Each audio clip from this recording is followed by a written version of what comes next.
You're listening to Win-Win, an entrepreneurial community with your host, Ben Wolf.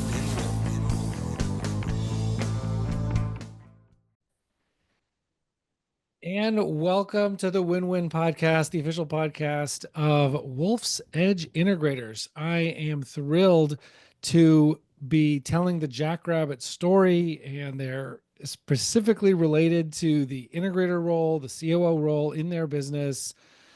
Fantastic SaaS company, and want to tell the story of this company from multiple different angles here. So I've got April Stercula, who is the fractional COO from the Wolf's Edge Integrators team, who has served and worked with Jackrabbit. I want to introduce Mark Mahoney, who is the owner and founder of Jackrabbit. I want to introduce Cyndi Gave, who founded the Metis Group, which has been intimately involved in, especially on the talent front, if it's fair to say, getting them on the right track and supporting and helping. And so I want to tell the Jackrabbit story today. So if I could start with introductions for the three of you, if you could each give me, kind of 1 or 2 minute background on yourself, how we got to be having this conversation today. Maybe starting with you, Mark. Sure. Mark Mahoney, there's 2 co-founders of Jackrabbit Technologies, and we are a vertical SaaS, and we offer business software to children's activity centers. And those include gymnastics gyms, dance studios, swim schools, and a bunch of other kids' activity schools. And we have 130 people that work for the company. And we have been virtual since before it was cool to be virtual. We've been virtual for 20 years now, and that worked. It wasn't no strategic thing. It was because we didn't have any money to begin with to have an office. And when we did, we're like, well, we all like working virtual. So we've had nice growth over the last 20 years. We've got 130 employees in 37 states, and we've got about 21,000 client locations in 38 countries around the world. So that's us. Awesome. Cyndi, how about you? So the Metis Group are behavior experts at work. We have just celebrated our 29th year in business. I founded this in Metro Detroit, and about 10 years into it, decided to expand it outside of Detroit for many different reasons, and landed in the Charlotte area and commuted back and forth every month by car for 15 of the last 19 years. Wow. So we too were doing things virtually, Mark, forever. And now we decided, after we had to learn how to do everything virtually, there was no sense to have 2 homes, 2 offices, made that crazy commute. So our headquarters is now in Davidson, North Carolina, but we service all over the US, primarily in the Eastern and Central time zones. And we work with clients who need to put processes in around the people part of the business. So hiring the superstars, getting superstar performance out of them, which is really about leadership. So our Leadership Academy addresses so many different things, from emotional intelligence to aligning the strategic leadership practices to the strategy that EOS implementers help folks with on their VTO. We just love helping organizations get everything they want out of the talent so that they can do the things that they really want to do, and have the business that they love. And we were fortunate enough to meet Mark, ages ago. Might have been 19 years ago when we first came down, right? Wow. Been a while, yes. Yeah, it's been a while. That's amazing. And I love, as a Nashvilleian, I love the accent that came out when you said the name of the city where you are based now. That was really, really great to see and hear. And but it was just that one word. Everything else you said, it was very, very, very newscaster. But that one, the word North Carolina though came out with a special twang, which I can very much appreciate. But April Stercula from the Wolf's Edge Integrators team, tell me about you. Yeah, so hi everyone, April Stercula I started my career in working for big Fortune 100 companies, and was fortunate to have a diverse experience and take the role of many chief of roles across several companies. At some point, I decided to get out of big corporate America and try to do some things on my own. And I found my way to working with entrepreneurs, founders, business owners. And what I like to say is I brought my big business acumen to them and still allowed them to be entrepreneurs, right? I've been doing that for probably 10 or 15 years. And in between there is I have been chief of, again, at a SaaS company, own my own SaaS company, but kept finding my way back to doing the consulting work with the founders that I just fall in love with, Mark especially included in there. And a year ago, Ben, you and I got introduced. And so I just loved the business model of Wolf's Edge and what you're doing with the fractional COO work, which is what we're going to talk about today. And so I've been off and running ever since, like I said, with Wolf's Edge a year ago, and got to meet Mark. I guess Mark was October, November. I'm losing track. I feel like I've known you forever now, but Yes. yeah, so we've been working together for several months now. That's awesome. Yeah, so I guess I would love to hear from Mark if you can. Take us briefly through through kind of the the brief evolution of Jackrabbit and how we got to the point where I guess how we got to the point where we were looking for a new integrator, kind of like but stopping just before that, right? So Sure. what was the story? What's the Jackrabbit story? Well, a bit of the backstory. So, Mike and I started the business, and then, got to about 40 people, 45 people. We're beginning to feel a lot of burnout. Mike and I had run teams, but we had not run a company of this size before. So, we had that. We wanted to support our people. We're very much a servant leader model.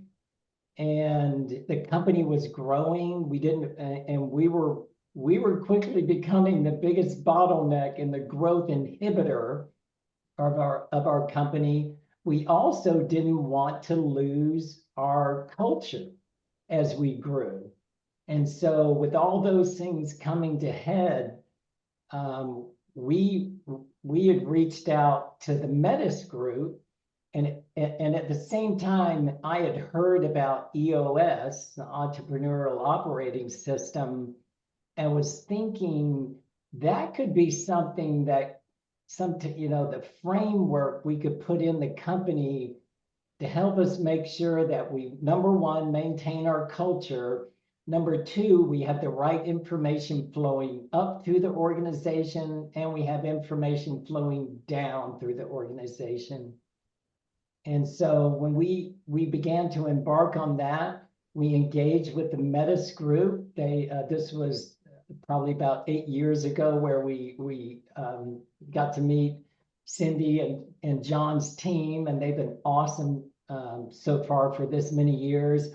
We did a core values exercise with them, and then we began to map out the accountability matrix for this integrator role. And they helped us, define that, get our arms around it. There was a big concern from the leadership team of, oh, we don't want to report to somebody else other than Mark. And it's like, no offense, but I don't want to be the integrator anymore. Right. I distinctly remember that conversation, Mark. That was, we still tell that story. Yeah. About how the team refused, just said, we are one particular person on the team, I'm only reporting to Mark. And Mark said, I'm not going to be here. I'll call you. I'll block your call.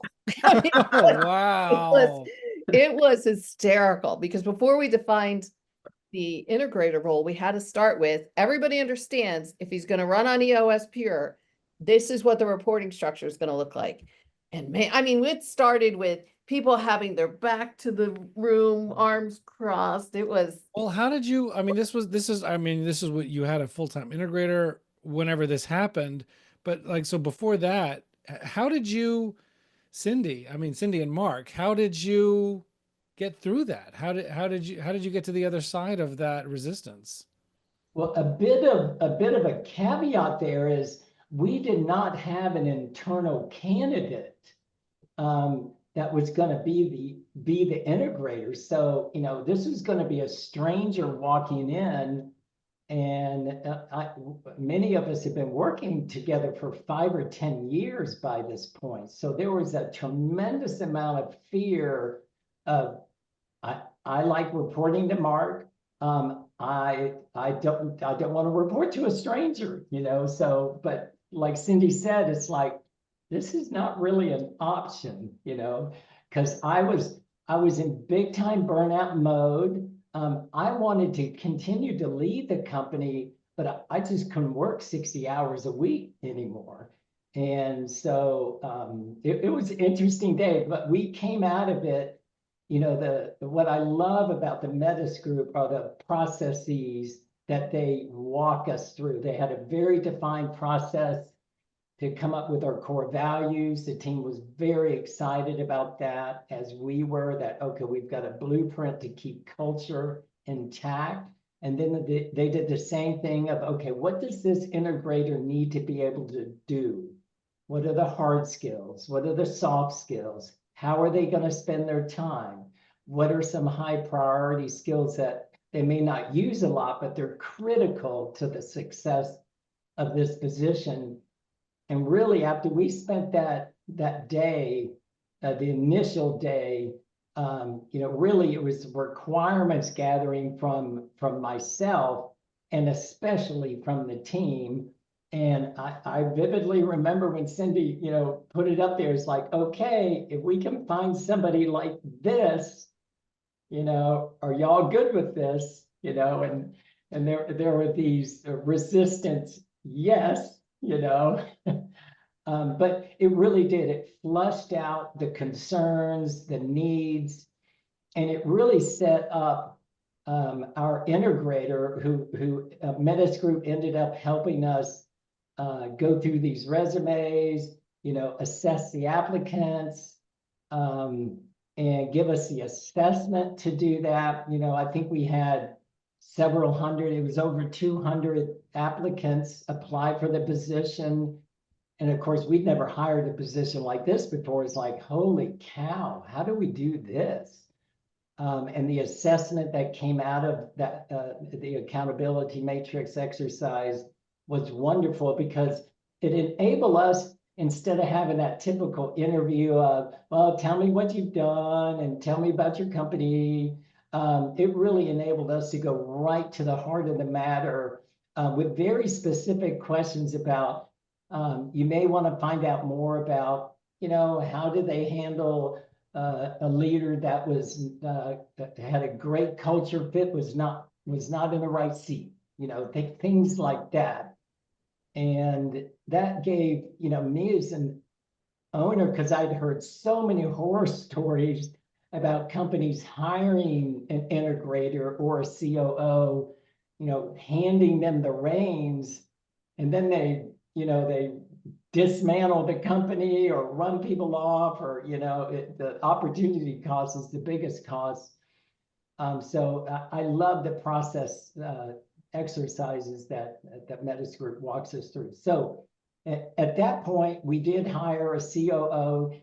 He came in, and it was an incredible impact on both sides of the coin. It really helped. It gave our leaders, somebody to report to, although it's really, he was serving them to make sure that they had the tools and resources so they could do their job. And then, of course, it gave me the ability to move from a COO role to a CEO role, which by that time, I wasn't doing any of the CEO stuff because I was so entrenched in the COO role, the integrator role, that it was a godsend to me, where I would have a much better work-life balance back then. And that was wonderful after many years of working many, many hours a week.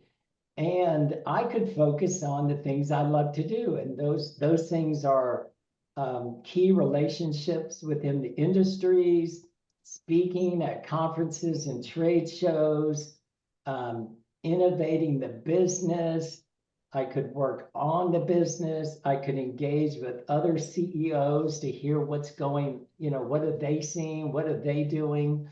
And so it's the same thing that we see in our company, where I was able to elevate myself into a role and get re-energized about the business, Right. to begin to take it. So we, at that point in time, when we hired the COO, I think we had 47 people, and he was able to lead us up, double the size of the revenue. The head count went to about 125, and we were positioned well to scale, because our goal is to continue to grow. And we want to grow anywhere from 10 to 20% a year, consistent growth. And, going through that exercise, I tell people about it, and I presented to many people, business owners groups, about our experience and our journey in that. And then at that point, our COO was ready to retire, and it had been a great run. And so we went through the process again. Let me so let me stop there if I can get Cyndi's perspective on I guess on that process of having the team's buy-in, and then what happened after the COO came in. What were you seeing from the outside?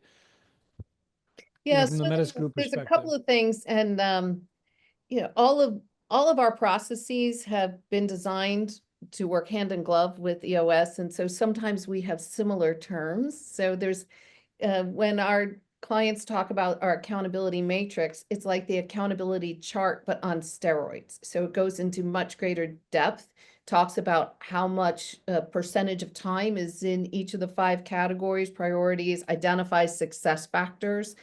So that gives people a different idea. It goes much deeper than the accountability chart, but they're seamless. So when we start, the first thing is Mark's adamant intention about not having any direct reports helps a lot. We get a lot of visionaries who say, oh yeah, I'm going to do EOS pure, except, the CFO is going to still have to report to me, or sales, and so then it's like, all right, this is EOS freestyle. This is not EOS pure. Okay. And so trying to guide them, and keep in mind, Jackrabbit was learning EOS at the same time we were trying to tell them they're going to have a new integrator. So that's a challenge. One of the biggest things we do for our clients, and I think one of the biggest differentiators in how we will take our clients through the journey of finding their integrator, is we start by creating that job scorecard or the accountability matrix on the visionary's future role. So everybody is, because they're all thinking, why am I getting demoted? Why am I going to have to report to somebody else? I want to report to, well, how could Mark not have time to supervise me? I'm so perfect, right? And so how do we get them past this? And part of that is making sure they understand, look, Mark's going to get to do all that stuff you guys have been wanting him to do, speak at conferences, have some of these key client relationships, do some of this other stuff that he doesn't have time for because he's babysitting you guys. So by helping them understand what he's going to do in the future, that kind of set the tone. We also know the number one reason integrators fail is the visionary, because it sounds like a great idea to delegate all this stuff away that I have to do the day-to-day stuff until the integrator arrives. And then they're like, well, this is how I get my identity. Now what am I going to do? Well, I know I told you you're going to get this, but why don't you shadow me for a while, learn the industry, little by little, I'll have people report to you. And it just, 18 months later, they feel like a substitute teacher and they're gone. So by getting clarity around what Mark gets to do, got him excited about it, and then it let the rest of the team then help us build out the job scorecard or the accountability matrix for the integrator, going, well, somebody's going to have to do this other stuff if Mark's not going to do it. And by the end of that day, they all realize, oh, you're not bringing somebody in to micromanage me. This person's going to actually remove obstacles, deploy resources, like they're going to make my life easier. And so when they get to define what that person's role is, and then we take them through 3 sciences, not just one, but we use multiple sciences to define what would the ideal human look like to do this job in your culture. Then they get to say, oh, if we get to hire that person, I'm in. Like, I get it.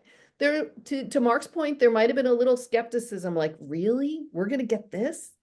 But eventually they realized this was going to be much better in the long run. But it really does start with the 2 pieces, which is getting clarity around the visionary's role first, but also having Mark be crystal clear about, no, I'm not deviating from this plan.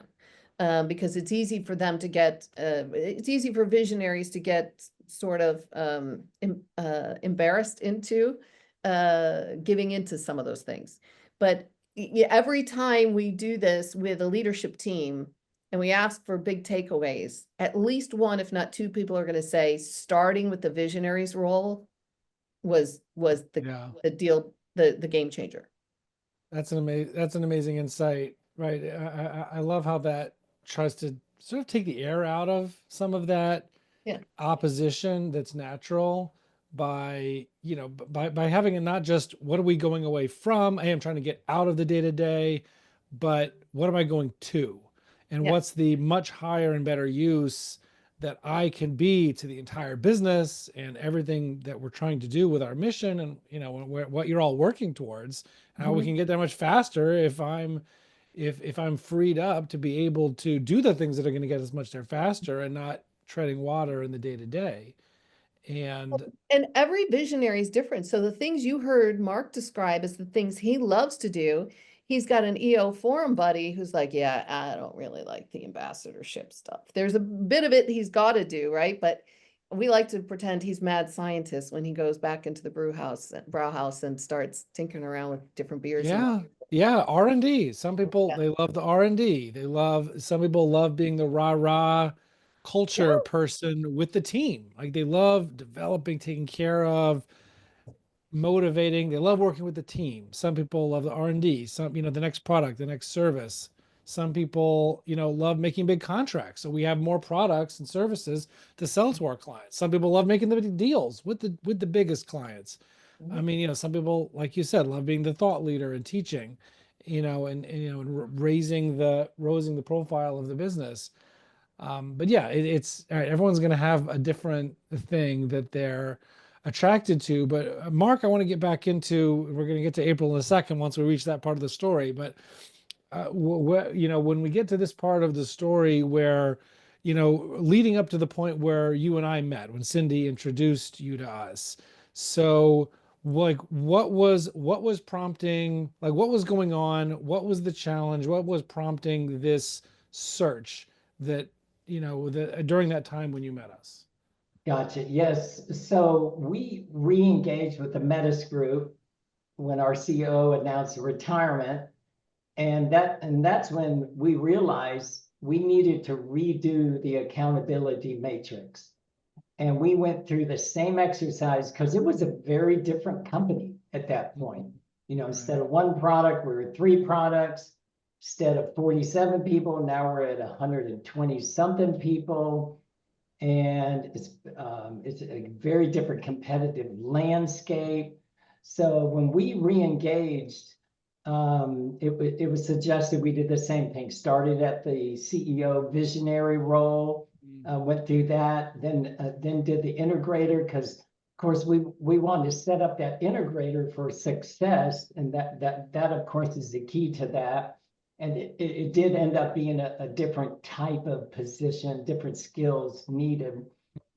And at that point in time, I had slid back into the integrator role, and it reminded me how much I did not want to be in this role. And I thought I could do it, and I was incorrect. So at that point, And we didn't want to rush hiring the next COO. We wanted to, we had a great run with the first one. We want the same kind of thing with the next one. We want a nice long tenure. And so at that point in time, our leaders still need support. They're demanding. We want to make sure they're getting what they need, the resources and guidance and leadership to help the company move on. And so at that point in time, Cyndi mentioned to me if I was interested in a fractional integrator, and I'm like, well, what's a fractional integrator,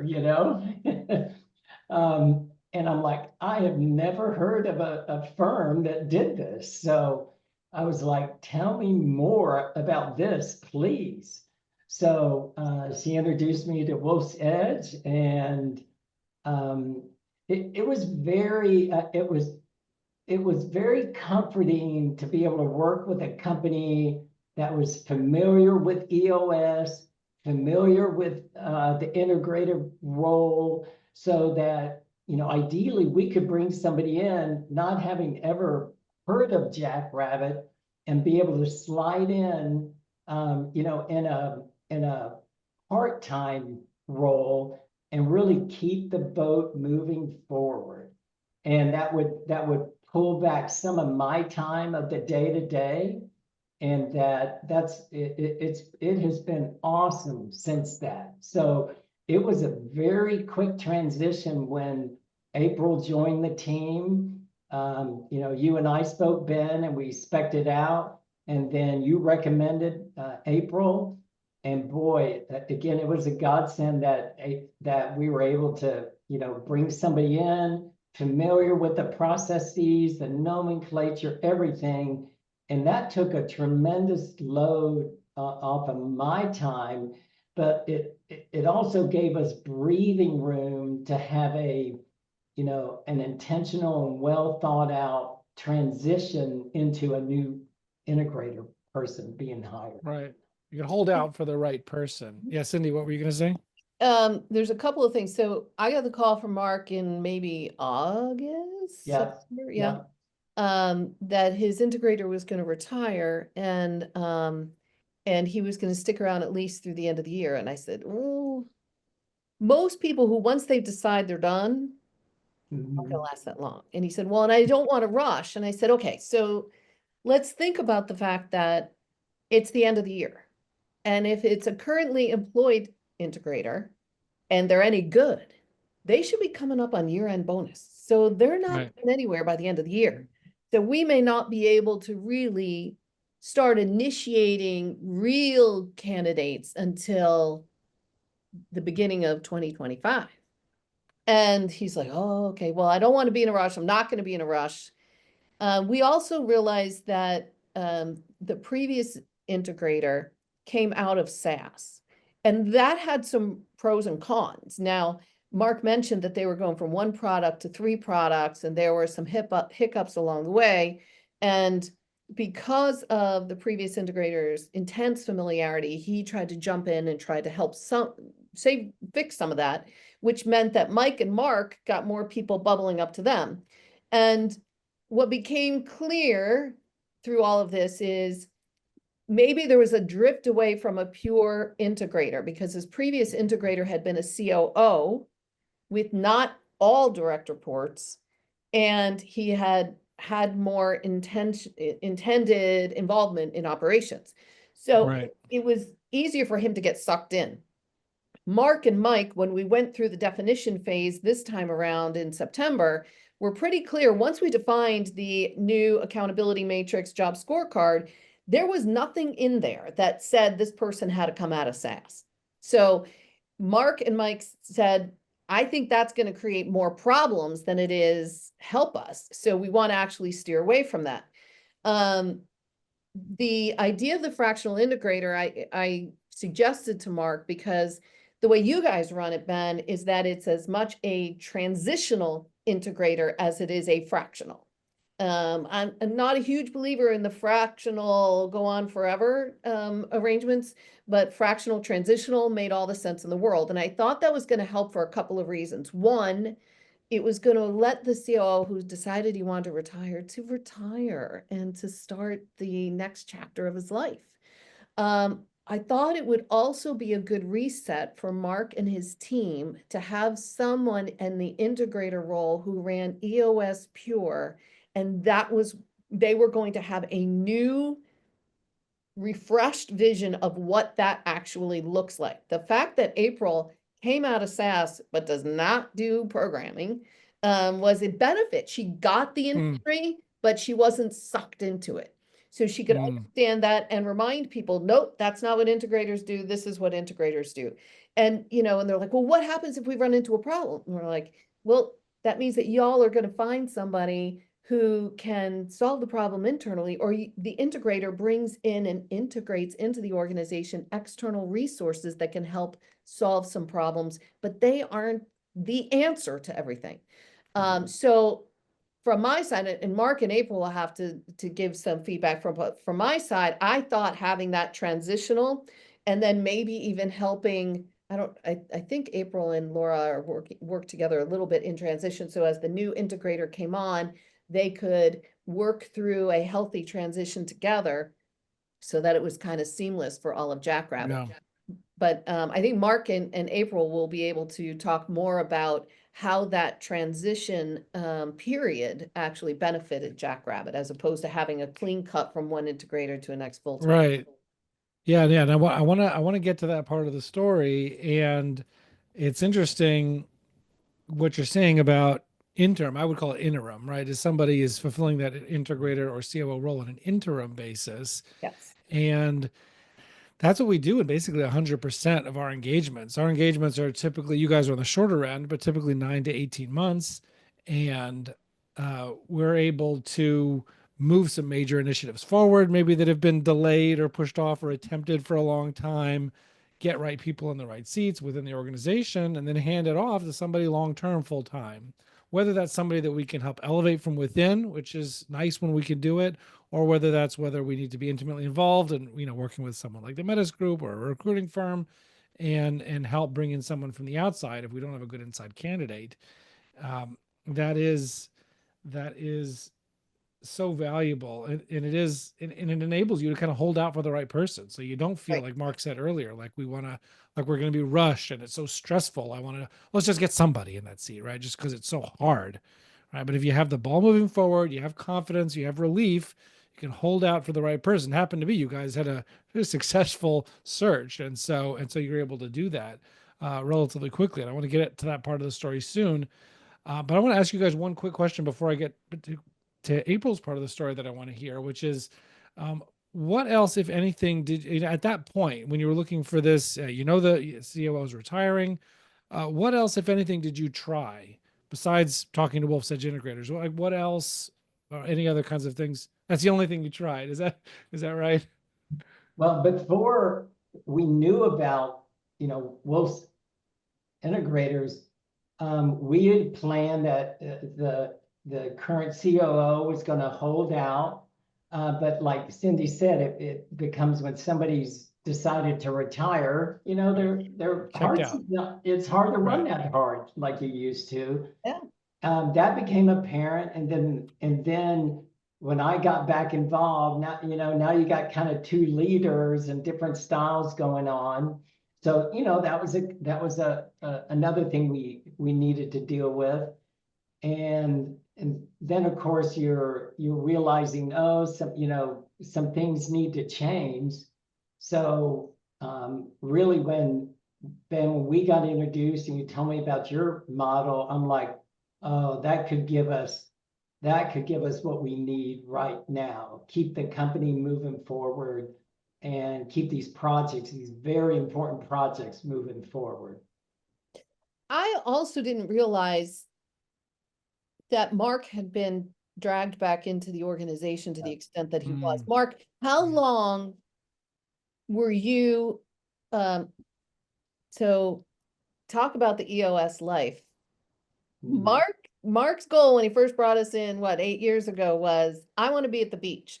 I'll come back for quarterly meetings and the 2-day annual planning session, but other than that, I'm out. Yeah. So how long ago did that change? Yeah, that's a great question, and I'm glad you had brought that up, Cyndi. So, yes, when we transitioned to EOS, the original integrator was onboarded. It was a 3-month process, and so he interviewed everybody, got to know the processes, and then basically, I remember it was January 6th of the year. We flipped a switch. And he had been attending the leadership L10s that I was not there, and it was his team at that point. And so that went really well, that type of transition. And then that was running well. Yes, I was getting to do, not work like I did before, get to work on the things I wanted to.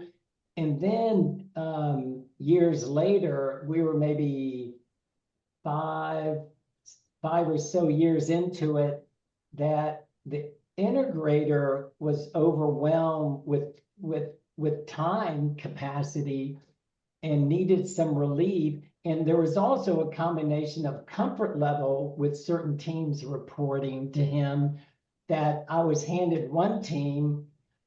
And what I didn't realize is when you get handed a leader like that, all of a sudden now you're in a quasi integrator role, because that leader interfaces with other people. Well, now guess what? Now you're back into it. You may not have 8 leaders reporting to you, but you're back in a semi-integrator role, which I didn't realize that. And I was trying to give the COO some relief.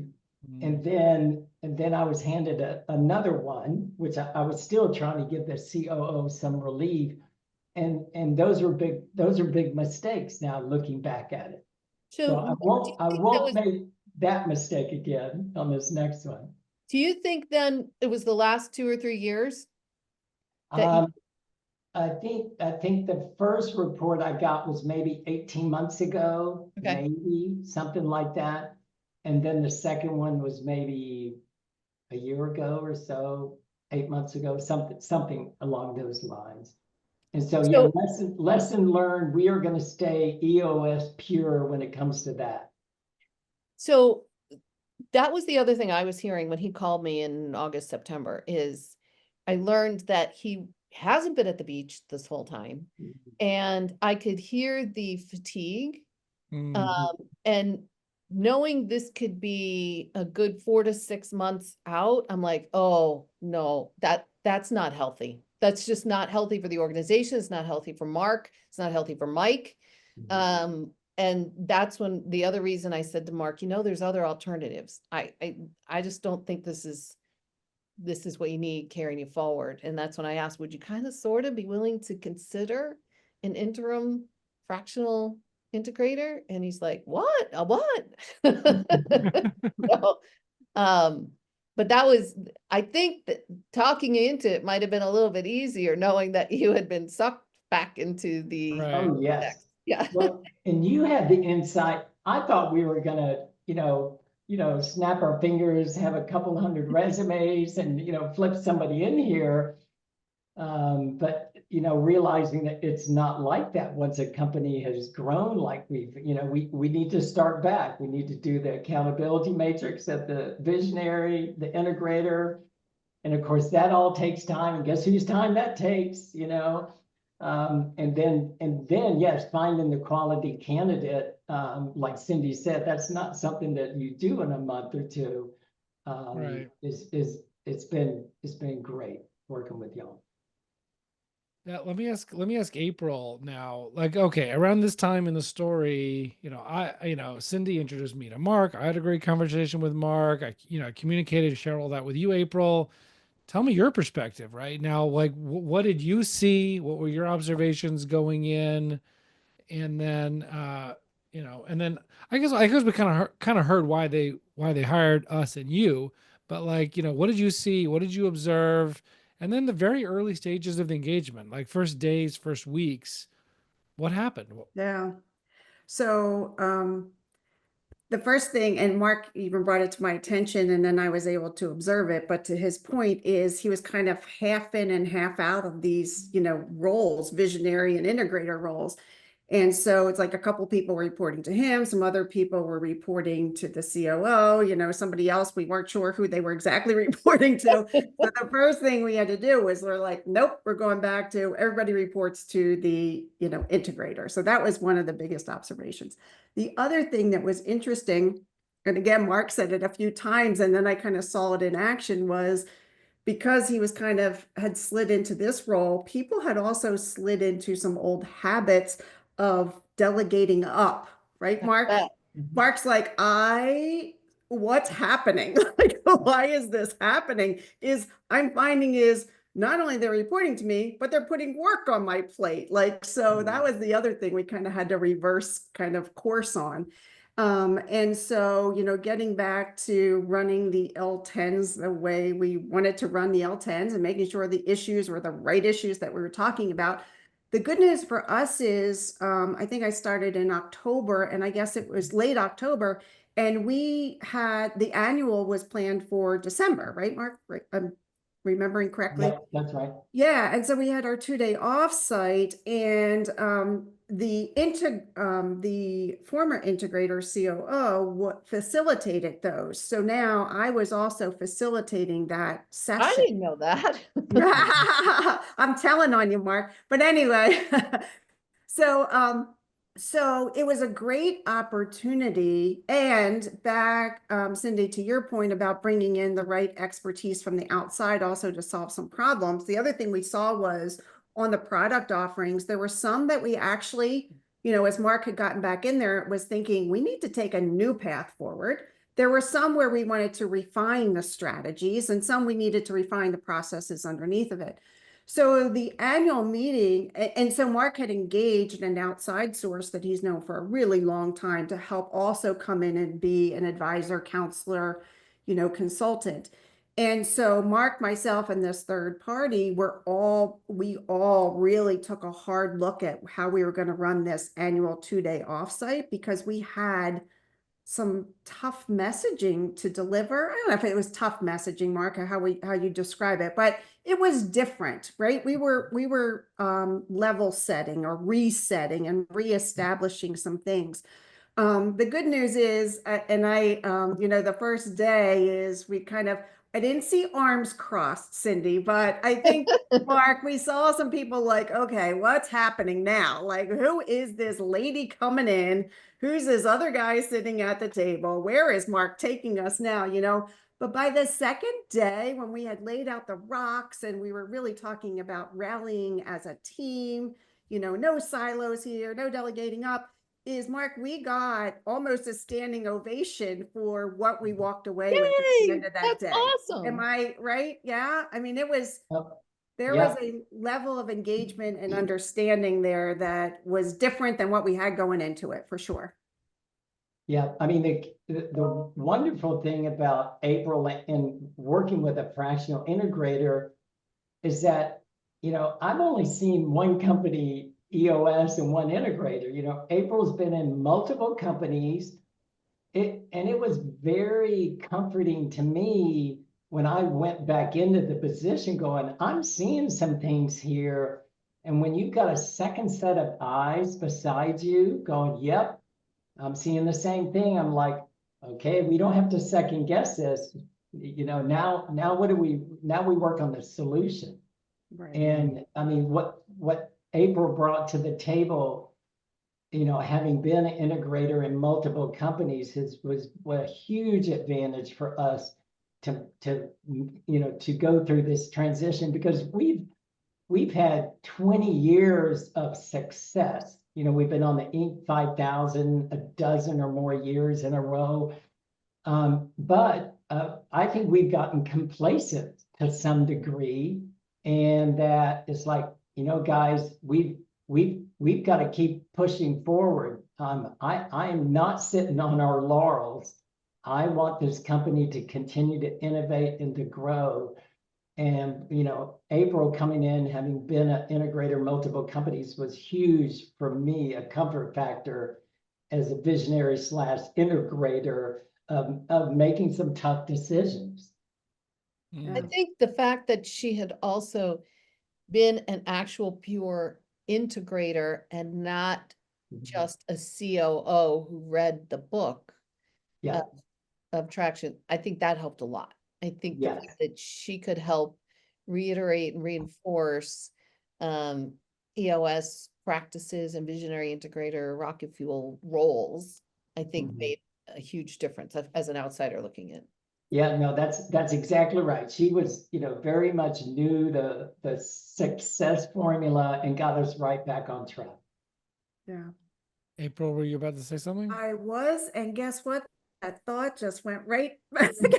Well, I do have a question for you, April, which is that you came into Jackrabbit, and you saw like Mark was back in these roles again, and we had to like level set, and we had to look at the products, and look at these hiccups. They're just like there's like 100 opportunities and challenges and half-built bridges, partially done efforts that were all in front of you, and you're not going to sit around for the next 6 months deciding what to do. So how did you approach coming in so quickly into a situation, into an environment, to like get your bearings, get your sea legs, figure out what to do, galvanize people around whatever figure out what the new plan is, and then galvanize people around that plan?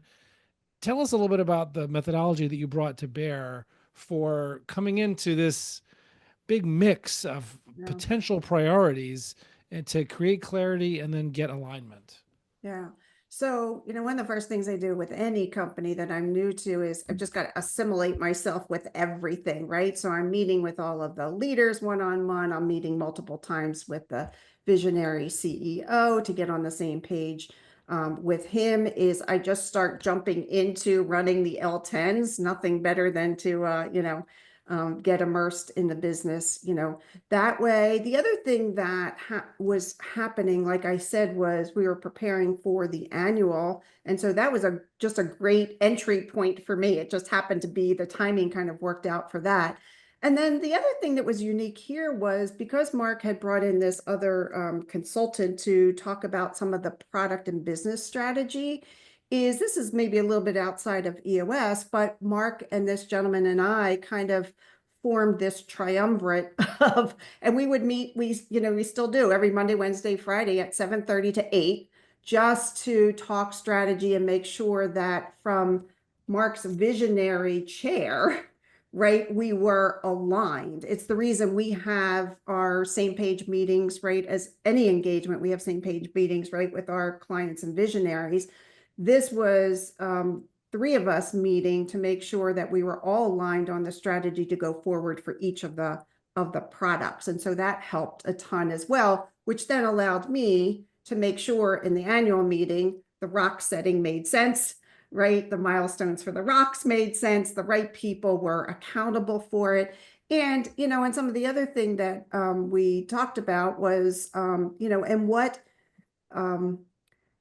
there was some coaching to be done too for some of the leaders, right? We were challenging them to look at things differently today than they had yesterday and the day before, for all the reasons kind of that Mark had talked about. So there was this coaching element, and that's where Mark and I I always say to him, I think in every meeting is like, I'm like, say a little bit more because I need to do this mind meld with him constantly, right? And so that, to me, that's the most critical piece of this, is I am just aligned with his thought processes so I can leave the conversation we have, pivot, and make sure it's all being kind of, executed. Mark, is that fair? Did I leave anything out? Yeah, that's very accurate, very accurate. Yeah. April, I'm going to put you on the spot Yeah. and embarrass Mark for a minute. But I'm wondering how much of you being able to accomplish as much as you did so quickly came from the fact that Mark does not, he is truly a level 5 leader. He does not have an ego. It is not about him. He's got a ton of humility. He wants the organization to succeed. He wants everybody in his organization to succeed. This isn't about him posturing or maintaining a particular image. And I'm I'm putting you on the spot because I'm guessing that isn't the norm. You don't usually run into that. And how much did that make things a little bit easier for you? I'm so glad you brought that up. And I think that was the thought that escaped me a minute ago was Mark is I'm going to start with just very self-aware. And he came in telling me, April, here's what I'm not good at. Like, here's the things where my blind spots are. Here are the things where I need help. Like, he just laid it right out there. The other thing I think that put the exclamation point on that was, Cyndi, I was able to take part in the accountability matrix when Metis went through it for the visionary. It happened for the integrator role before I arrived on scene, but Mark invited me in to be a part of that process and some eyes and ears and participate, kind of thing. And again, it became very apparent that Mark's ego was parked way over there.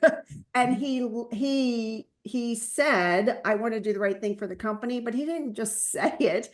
He meant it. And that's the way he operated and and he would challenge people like, check me, some of your team, he'd say, check me. Does that make sense? He'd look at me, April, you've been working with me for, a month or so now, is check me, like where, it's how, tell me if you think I'm saying this right, or if I'm, far afield. I agree with you, that is unique. But I think part of what helped is Mark going through that process way back when with you guys, probably too. So he knew kind of what that looked like and why being so open, honest, transparent was key, so that you can align your visionary right with your integrator, and they do this and not, this, right? So yeah, and that is funny because we always start with the visionary and then we do the integrator, but we were convinced this year, he's like, the visionary's still the same. Visionary wants to be at the beach. And I got a couple of these other things I'm dealing with. So we went in and we dove into the integrator role, and he goes, we really do need to revisit what the visionary is supposed to be. Yeah. And so there aren't too many visionaries who are open for that type to your extent. It's a pretty vulnerable position to put yourself in. It is, and I think it's key for an integrator also to be very non-judgmental. I mean, like when Mark and I have conversations, I'm asking this question not as a leading question or not as a good bad. I'm asking the question to understand and then to help you kind of propel you forward. And, I think we've all worked with people that are in roles like this that can be a little judgmental. Well, that's not the way I would do it, or that's not the way you should do it, or that's not the way you should think about it. Is that can also put visionaries and, your partners kind of on edge and a little they can hold things close to the vest as a result of that. And so there's also a vulnerability, I think, for your integrators is important as well. But yeah, I'm going to put Mark in a class by himself. Well, Mark, can you speak to that in terms of like what mindset did you bring to this integrator relationship with April? And and how would you describe what she was able to do for you and the business when she came on board? Well, I knew that the success an integrator can have is going to translate to the company being successful. And I know part of that was we've got to make sure that the accountability matrix fits, with what's what they're responsible for, what's beneath them, and then what's also above. And so I knew that both sides of the coin needed to be identified and in place. And when we went through the visionary accountability matrix, it's like, we're going to go through this matrix. Everybody needs to be very transparent and open about this. And then once we go through that, then I'm going to look at the role and decide, do I want that role or not? And you said that multiple times. You were like, quite frankly, and can I even say, do I want it? And am I the right person for it? Right, Yeah. Mark? You even said that. Right. Yes. Yeah, that's right. Because I knew if the right visionary wasn't in there, then it was going to greatly undermine the integrator, ability to get things done. And then of course that would greatly negatively impact the success of the company. And and how would you describe what April came in and she was doing, or she has been doing for you, for the team, for the business?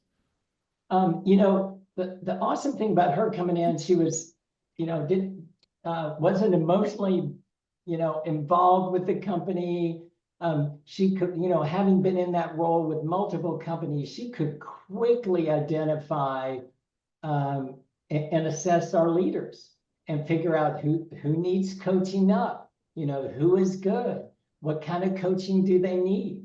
Are they open to coaching, from somebody, somebody new, a stranger, regardless of age too. And she was able to assess those things extremely quickly because she was the, outsider coming in. And of course, your vision when you're coming in like that, you can see things that I would never see, so it was very helpful where she could quickly come in and assess things like that, which are many times really difficult to figure those out. Right. Awesome. And let me ask you this. Well, I'll start with you, Mark, since I'm speaking with you. Is how did you and April know when it was time to start, either looking for or picking the right long-term full-time integrator? Well, I think when April came in, it was very apparent some of the challenges and issues we were dealing with, and those were priority one. We had to get those addressed. It was also time of the year where we're planning. We've got to crank up new initiatives to address challenges we've got, and that took probably 2 or 3 months. Yeah, 3 months or so to get a handle on those, get a strategy and tactics in place and get those going. Then at that point, that's when we could turn our sights on, okay, let's get back to, hiring a new COO. And I don't know, April or Cyndi, what was that process like? How did you find the right person? Well, I think, again, the work was done by Metis Group to identify the type of person that we needed. And so then we went out to the market to try to find them. Our HR director had narrowed it down to, lots and lots of resumes. But with the help of the assessments that we had done, had narrowed it down to a handful of candidates. And I participated in that process pretty thoroughly, right? So I vetted those 5, or 6 candidates and suggested to Mark, the top candidates to kind of push on to him. And then we did, for those candidates, we did again, we went back to the Metis Group and said, tell us what they took their individual assessments, right? And how, and Cyndi's crew allowed us to understand how well their individual assessments aligned with what indeed we wanted and needed. It was really an impressive, it's the first time I had been exposed to the Metis Group. It was very, very impressive. And I said, okay, so do me. How do I look compared? And so we found people that were even a better fit than me. So it was, so that's the process that we went through. Mark, would you add anything else? Yeah, I was going to say, April really jumped in, took the bull by the horns and said, we've got to talk to these 5 great candidates. Otherwise we're going to lose them. So she jumped in, and it was great for her to do it because, it's a little, I don't know what the word I'm looking for, maybe discomforting when an HR director who would be reporting to this integrator is interviewing the integrator. So, and you've got to get somebody in there to sit through the resumes so the visionary, the CEO is not having to do all this because, so it was awesome that April came in and she could give the real scoop on the job. She's like, I've been in this role for 3 months. Right. I know what the right person looks like. Let me tell you what it's like, and give the candidate some comfort. because April really didn't have a dog in the fight. She had the company at her sole focus. And it's like, okay, I need to take this from 5 candidates down to 2 or 3. And she did a very quick and great job of doing that. And we, when we're using the assessments, by the time it gets to the candidate, there's 4 sciences that are involved, and nobody is going to be perfect when you're using 4 sciences. But if you know what the ideal is, the avatar, right? It's going to be perfect. There's nothing wrong with this. And then you can measure up someone coming in from the outside. If you go in eyes wide open, maybe they've got some self-awareness, maybe they have developed coping mechanisms, or they know how to surround themselves with people who make up for their deficiencies, or maybe they're clueless and it's going to be a problem. So if you at least know where the gaps are, and then our team can lead the executive team through, these are the questions you really need to ask, and listen for these type of answers. It allows you to go in eyes wide open. And then now that the new person's on board, Mark and I were supposed to circle back and talk about something we call the accountability system, which is for the first year, where every month our team member, our coach, talks to the new integrator to say, how's everything going? And, in the beginning, it's like, oh, this is awesome. Yeah. Nobody's perfect. If you could wave a magic wand, what would you change? Well, it's not a big deal yet, but gosh, I wish Mark would. Okay. Given Mark's profile, this is how you need to have that conversation with Mark. Same thing, our team member calls Mark, how's everything going? It's the best thing ever. Sure. And then this is how to have that conversation. And then every quarter, there's a same page meeting on steroids, where our coach is sitting down with both of their accountability matrices or the job scorecards and saying what's changed or what needs to change for next quarter. If they're rolling out another new product, if they're doing something, priorities, percentage of time changes, how do we really stay on the same page? How do we make sure things don't fall between the cracks or there's duplication of efforts? And so they really understand that good meeting rhythm of staying in sync with each other the whole time. But our team member is never the intermediary. It's all about building that great communication and meeting rhythm between the two. That's awesome. And April, how did you and Mark and Laura, that's the name of the new integrator, right? That's correct. So how did you guys select her versus anybody else? And then, after you did select her and she started, what was the process of determining what's the right transition process to transition April out of the seat and make it as smooth as possible and maintain momentum for bringing this for actually putting the new person into the role? Yeah, I think the selection process is kind of what we were just talking about, is candidate pool, narrowing it down, doing the individual assessments, aligning with the avatar profile, having the conversations with Metis, getting the questions to ask as we went into the next round of interviews. Like, that's the process that we went through to select. And then Mark had a brilliant idea, and he had done this with the prior integrator, was an onboarding plan, like giving them some time and some runway to really, before jumping into that seat, is to really understand the business. And Mark, I'll hand it off to you, because this was your baby and your brainchild. So go ahead, you can share. Yeah, and I'd gotten this idea from somebody else. So it was an onboarding plan, 2 to 3 months, where they sit down with many of the employees, do a deep dive on the processes, then go out and visit a number of clients and really get a lay of the land firsthand. They've been hearing from us what we thought the issues were and what the lay of the land and the competitive landscape, but it's something different when they actually hear it themselves. And so at the size we're at, the new COO can't interview everybody like the prior one, but they can meet with a number of people, a majority of the people, and really get a feel for that, because, and also clients, because once they go in that role, it's 100 miles an hour. And that's when those things just don't get done at that point. It's like you are in it.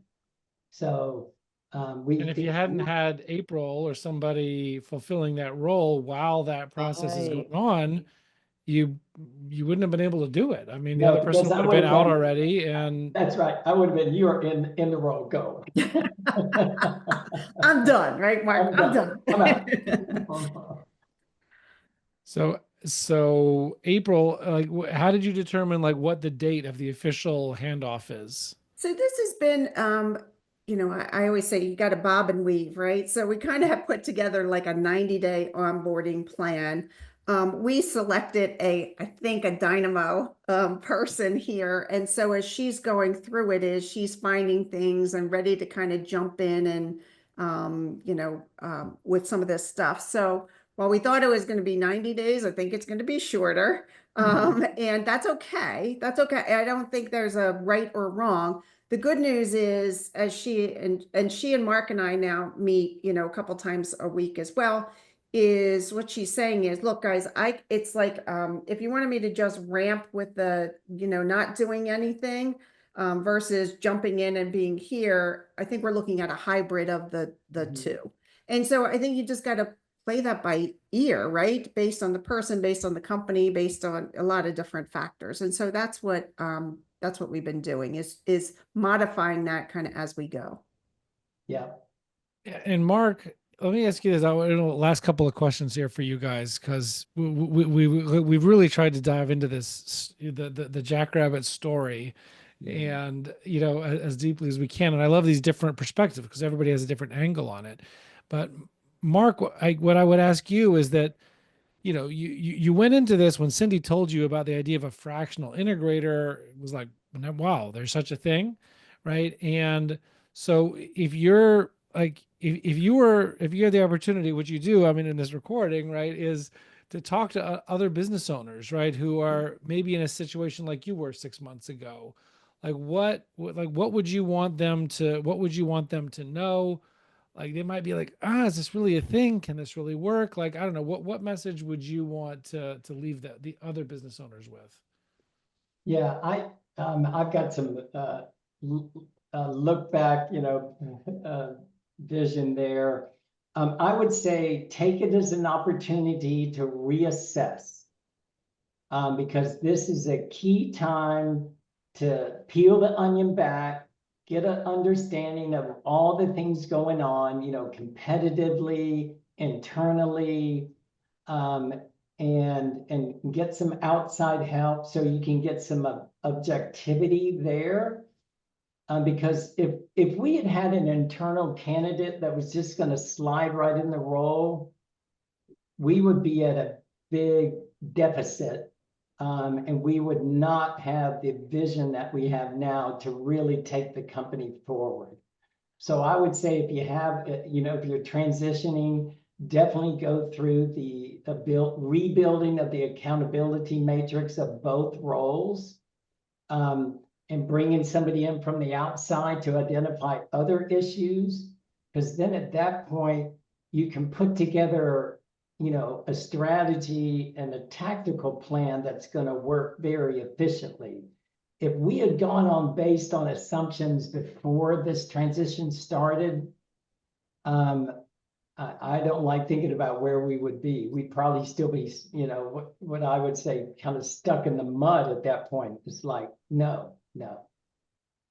And one of the takeaways I hear from that, obviously, to work with someone like the Metis Group, like to really like dive in and identify what's the future that I, as a visionary, that I, as an owner, want to be able to do, and my company honestly needs and wants me to do, if I'm going to fulfill the mission and the purpose of the organization, and identify with much more granularity what the role of the integrator or the COO is going to be. And Cyndi, like, I guess what's your, like, from this whole experience here that we're kind of now transitioning over to the new long-term integrator, what's your takeaways or learnings from this scenario that you would take maybe for other for business owners? Well, there's two different impressions that I got. One in this particular situation where an existing person is going to be leaving, and having an interim integrator is huge, because then the organization neither feels overwhelmed, and I can't even think of bringing in another integrator because I got all this stuff I got to do, or oh my God, we just need somebody who can fog a mirror because I don't want to do this. Somebody's got to do it. So anybody's going to be better than me doing it, right? And so then they wind up with anybody. So this is a logical step. I think the other times we're working with people who are thinking of bringing on their first time integrator ever. And the first thing that you usually hear is, I'm not even sure this is a full-time job. All right, let's go through the definition phase, right? Let's look at what you're supposed to be doing and what you should be doing, and then what we need out of this role. You should be able to figure out pretty quickly if it's really a full-time job. And you know, it always is, right? Because there's a whole bunch of things that even when Mark was integrator, that Mark wasn't doing because Mark didn't want to do. So that's what we all do. But I think also having an interim integrator come in when you've never had one before, and you can understand the power that it brings, that true rocket fuel that it brings to the organization when that person is help driving the visionaries' ideas and perspectives, and there's another person with whom you can say, check me on this, right? There's somebody else who's in it for the business and not for themselves. I think that can give the visionary just a real sense of relief, peace of mind going into this long-term commitment, seeing how powerful it can be on a fractional or interim basis. And Ben, I would also add that it's also an opportunity to redesign the organization or redesign parts of it. And you know, having a third party come in and check you on that or point it out is another big opportunity, I would say, to a business owner, that take the time, step back and see what other things can be done like that, because it's a perfect opportunity to do it then. Right. That's amazing. And Cyndi, to what and then Cyndi, to what you're saying as well, it's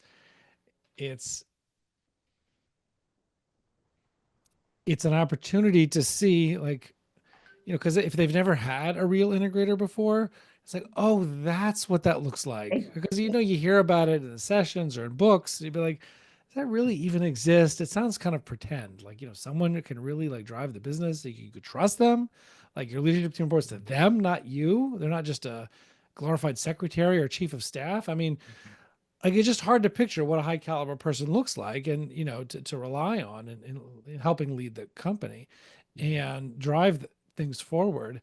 And so it's, as you said, Cyndi, it's kind of an opportunity to see, like, oh, that's what that looks like. Okay.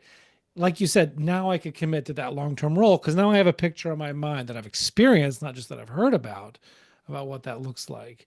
April, to conclude with you, what you know, from your experiences with Jackrabbit, what you've seen, what you've experienced, you know, what's your takeaway, I guess, for business owners who might be listening to or watching this? Yeah, it's almost a summary of what everybody just said, right? Is, as you were talking, Ben, I was thinking about another client that I have who never had an integrator before, and we're almost probably, you know, 9 months in, and I think she's thinking, wow, maybe I should transition to now to full-time. Like, I get this now. I get what the power could be. But I think to Mark's point, too, is, you know, whenever you're going through a transition such as this, taking the time. I mean, that's what this fractional, you know, integrator role allowed Mark to do, was take the time, not be rushed, to Cyndi's point, just put a warm body in it, is taking the time, step back, assess, rethink everything that you think you know, and take this opportunity to you know, to get back on the path of the right strategy. I think that's the key takeaways for sure. Awesome. Thank you all so much. I appreciate you sharing, Mark, your story with Jackrabbit, April, and Cyndi, your stories and your unique perspectives on the whole journey on bringing in the right kind of integrator, right? And, you know, all the different phases of that. In this case, it happens to be replacing somebody who was there full-time previously. Like Cyndi said, there's some instances where we're bringing in an outside integrator for the first time. But either way, I think this story, I think this experience is very valuable because it's a real experience. It's a real story from a real business owner. And so I'm super grateful for you guys making the time and telling the story. Yeah, my pleasure. Yes, for sure. Thanks for inviting us. Yeah. Thanks, Ben. Thank you. And everybody else, we'll see you on the other side. Thanks. You're listening to Win Win, an entrepreneurial community with your host, Ben Wolf.